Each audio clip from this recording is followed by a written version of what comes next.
Alors, professeur Delperret, on a vu que le gouvernement est constitué de plusieurs partis. Oui. Comment est-ce qu'on peut expliquer ça? Dans une société démocratique, il faut que le gouvernement ait la confiance de la Chambre des représentants. Mais cette Chambre des représentants, elle est élue selon un système qu'on appelle la représentation proportionnelle, qui conduit à la multiplication du nombre des partis.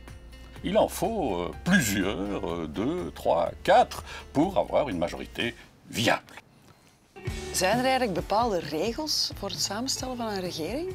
Er zijn er enkele, maar bijzonder weinig. Bijvoorbeeld leden van de koninklijke familie kunnen geen minister worden. En verder is bepaald dat er de eerste minister eventueel uitgezonderd er evenveel Nederlandstaligen als Franstaligen moeten zijn. Het ideale zou natuurlijk zijn dat de regering effectief kan steunen op een breed maatschappelijke draagvlak. Maar de grondwet zegt wel dat die regering gewoon de steun moet hebben van de meerderheid in de Kamer. Quelle est la richesse d'un gouvernement qui est multipartite comme celui qu'on a en Belgique?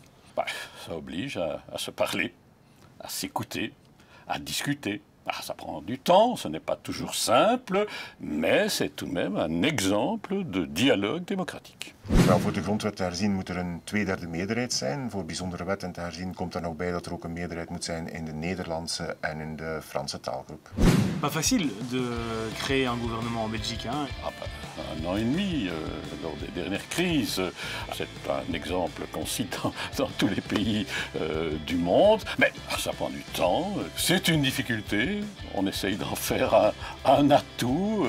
En fait, on est un peu un exemple pour d'autres pays, notamment au niveau de l'Europe, de l'Union européenne, qui pratique un peu comme les Belges.